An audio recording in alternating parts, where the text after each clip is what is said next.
सुप्रभात बच्चों। श्रीजी विद्यालय परिवार की ऑनलाइन कक्षा में आपका स्वागत है। बच्चों, पिछली कक्षा में हमने पाठ 8 अवयव पदानी पढ़ा था। उस पाठ में दिए गए वाक्यों के अर्थों को भी समझा था और अवयव का वाक्यों में प्रयोग कैसे होता है ये भी हमने सीखा था। आज अभ्यास प्रश्न हल करने की बारी है। उससे पहले हम एक बार पाठ का पुनः दोहरान कर लेते हैं।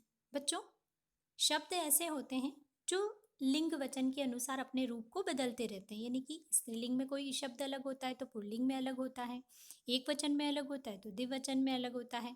तो जो लिंग वचन और विभक्ति में भी अलग अलग होता है बच्चों। प्रथमा विभक्ति में उसका रूप अलग है, द्वितीय विभक्ति में रूप अलग है।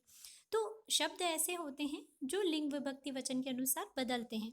लेकिन कुछ शब्द ऐसे होते हैं बच्चों जिनका रूप कभी नहीं बदलता है, चाहे वो किसी भी विभक्ति में प्रयोग में लाए, किसी भी लिंग के में प्रयोग में लाए और किसी भी वचन में उनके रूप नहीं बदलते हैं। ऐसे शब्द हिंदी भाषा में अविकारी शब्द के नाम से जाने जाते हैं। संस्कृत भाषा में इन्हें अव्यय पद कहा जाता है। अगर शाब्दिक अर्थ देखें तो अव्यय का अर्थ होता है जिसका व्यय ना हो, जो खर्च ना हो।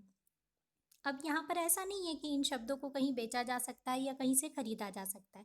अव्यय का अर्थ है जिनका रूप नहीं बदले, जिनमें कोई परिवर्तन नहीं आए, कोई बदलाव नहीं आए, कोई विकार उत्पन्न न हो। ऐसे शब्द जो है अव्यय कहलाते हैं। इन शब्दों के जब रूप बनते हैं तो लिंग विभक्ति वचन के अनुसार इनमें और यहाँ तक कि काल के अनुसार भी इनमें कोई परिवर्तन नहीं आता है। तो प्रस्तुत पाठ में हमने ऐसे ही अवयव पदों के बारे में पढ़ा था। अवयव पदों के प्रकार भी होते हैं बच्चों, जो हमने प्रस्तुत पाठ में पढ़े हैं। समय सूचक अवयव होते हैं, स्थान सूचक होते हैं, प्रश्न सूचक अवयव होते हैं। इनके रूप में कोई परिवर्तन नहीं आता है। अभ्यास प्रश्न बच्चों मैं आपको पीडीएफ के माध्यम से भेज रही हूँ। आपको पीडीएफ से देखकर अपनी पाठ्य पुस्तक में उनके उत्तर लिखने हैं। हल किए हुए हैं अभ्यास प्रश्न, आपको केवल देखकर उत्तर लिखने हैं। और प्रस्तुत कक्षा में बच्चों आज हम एक कहानी पढ़ेंगे। कहानी, ये कहानी है, आप please open page number 64 in your book. क कष्टे स्थितः। कह मतलब कौन, कष्टे मतलब परेशानी में, दुख में, स्थितः मतलब है, कौन दुख में है। बच्चों, प्रस्तुत पाठ के माध्यम से ये दिखाया जा रहा है, आपको सिखाया जा रहा है कि जो हमारा हित चाहते हैं, भला चाहते हैं, ऐसे व्यक्ति जब हमें कुछ बात समझाते हैं या कुछ सिखाते हैं तो हमें उनकी बात ज़रूर माननी चाहिए। अगर हम नहीं मानते हैं तो आने वाले समय में हमें परेशानियों का सामना करना पड़ता है या हम परेशानी में पड़ जाते हैं। तो प्रस्तुत पाठ में भी यही चीज जो है चिड़िया की कहानी के माध्यम से आपको सिखाई गई है कि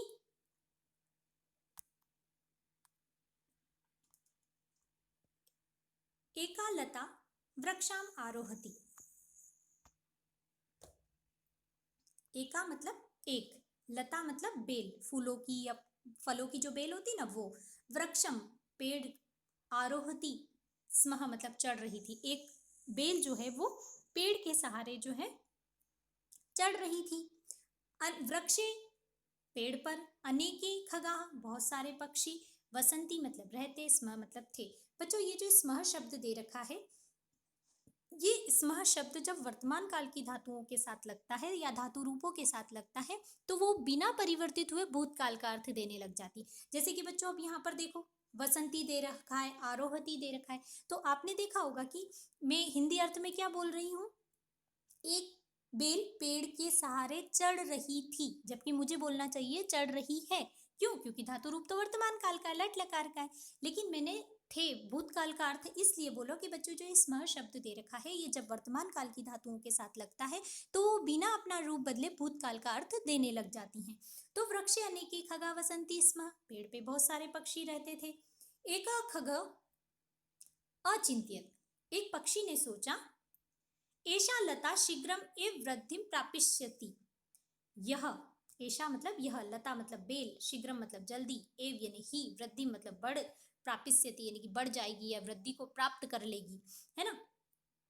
तो फिर क्या होगा कि पश्य, पश्य, पश्यत मतलब देखो, यूयम मतलब तुम सब, लताम मतलब एताम मतलब इस लताम, लता को, तुम सब इस लता को देखो, इस बेल को देखो। एषा लता वृक्षस्य ऊपरी आगमिष्यति, यह जो बेल है जल्दी ही वृद्धि को प्राप्त करके पेड़ पर आ जाएगी, पेड़ के ऊपर पहुंच जाएगी।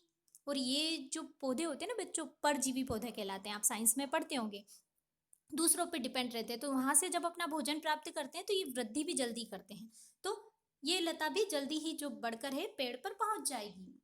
यदि सा लता ऊपरी आगमिष्यति, जब वह बेल ऊपर आ जाएगी, आगमिष्यति मतलब आ जाएगी, तेन किम भविष्यति, उससे क्या होगा। एतया लतया कोपि जनः, इस बेल से या इस बेल के द्वारा, लतिया शब्द में तृतीया विभक्ति लगी हुई बच्चों, अया जुड़ा हुआ है ना, तो इस लता से को अपि, कोई भी, जनः मतलब व्यक्ति, सरलतया सरलता से, आसानी से, वृक्षस्य पेड़ के, ऊपरी मतलब ऊपर, आगत्य मतलब आकर, अस्माकम हमारा, नाश्य करिष्यति नाश कर देगा, हमें मार देगा, यानी कि कोई भी व्यक्ति, जैसे शिकारी वगैरह हुए, पक्षियों को पकड़ने वाले व्यक्ति हुए, तो वो जल्दी ही इस बेल के सहारे ऊपर चढ़कर आकर हमें मार देंगे, हमें नष्ट कर देंगे, इसलिए हमें जो है इस लता को पहले ही समाप्त कर देना चाहिए। एतत्तु न भविष्यति, तो फिर दूसरा क्या बोलता है पक्षी, एतत् मतलब यह, तू मतलब तो, न मतलब नहीं, भविष्यति मतलब होगा, ऐसा तो नहीं होगा, ऐसा कौन करेगा कि बेल के सहारे ऊपर चढ़ेगा। तो अधुना एषा लता,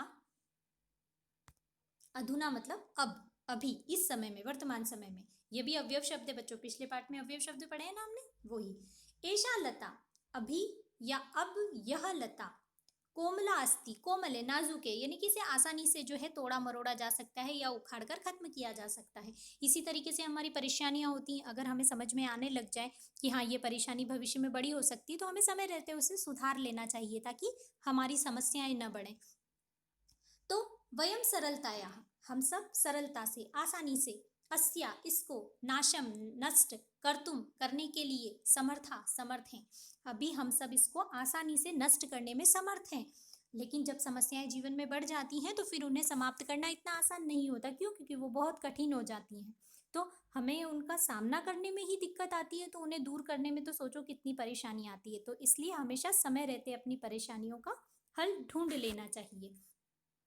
यदा लता वृद्धिं प्रापिष्यति तदा द्रक्ष्यामः, तो कुछ टालने वाले जो व्यक्ति होते हैं ना, जो हमेशा कल पे टालते हैं, ये आलसी प्रवृत्ति कह सकते हैं इसको, तो कि वही देखेंगे जब बड़ी होगी तब। तो एक पक्षी क्या बोलता है कि जब बेल वृद्धि प्राप्त करेगी यानी कि बढ़ेगी, तदा द्रक्ष्यामः, तब देखेंगे कि क्या होता है, कि तब इसका क्या करना है। तो जब समस्या बढ़ जाए और फिर आप हल सोचने लगो, तो आपके मस्तिष्क पर इतनी हावी हो जाती है समस्याएं कि आप आसानी से हल सामने होते हुए भी नहीं ढूंढ पाते हो। तो इसलिए वो भी उसे वही समझाने का प्रयास कर रहा है कि स लतयः सहायतां वृक्षम आरोहति, वह बेल की सहायता से वृक्षम आरोहति, पेड़ पर चढ़ता है ना। फिर क्या होता है कि जब समस्याएं बढ़ जाती है, जब हमें नहीं देख पाते, तो क्या होता है, जब लता बढ़ जाती है तो क्या होता है, अस्मिन दिने एक व्याधः,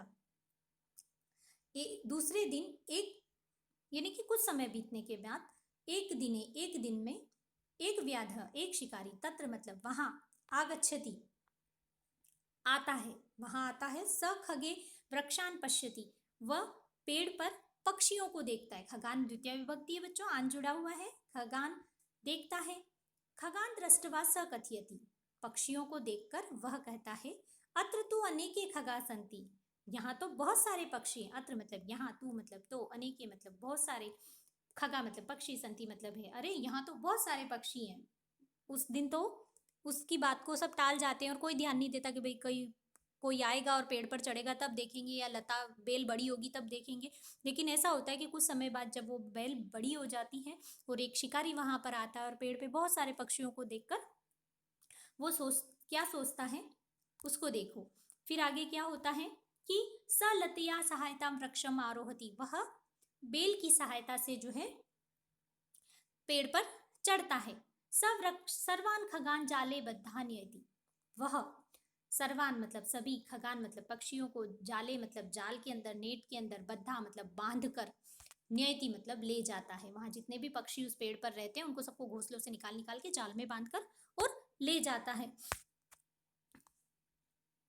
फिर क्या होता है, अतः सत्यम कथयति, अतः मतलब इसलिए, सत्य मतलब सच, कथयंती मतलब कहा गया है, नीतिकारा यानी कि नीतिकार जो नीति पे चलते हैं, सही रास्ते पर दिखाने वाले व्यक्ति होते हैं, उन लोगों ने कहा है कि यथ हित कामनाम मित्राणाम, जो हित चाहने वाले मित्रों की कथनानी कहा बातों को न करनेति नहीं सुनते हैं, स कष्टे स्थिता भवति, वो हमेशा कष्ट में होते हैं। तो जो आपका हित चाहता है, जैसे आपके माता पिता हैं, आपको अच्छी बात सिखाते हैं, आपके गुरुजन हैं जो हमेशा आपके सफलता के मंत्र आपको देते हैं, अगर आप उनकी बातों को नहीं मानते हैं तो भविष्य में आपको कष्ट उठाना पड़ेगा, यानी कि अच्छा नहीं पढ़ोगे तो अच्छा जॉब नहीं मिलेगा। तो इसलिए हमेशा जो है अपने बड़ों की बातों को मानो, ताकि आपके हित चाहने वालों की बातों को मानो, ताकि भविष्य में आपके जीवन में कोई सफलता तक कठिनाई नहीं आए और आप सफलता को प्राप्त कर सकें।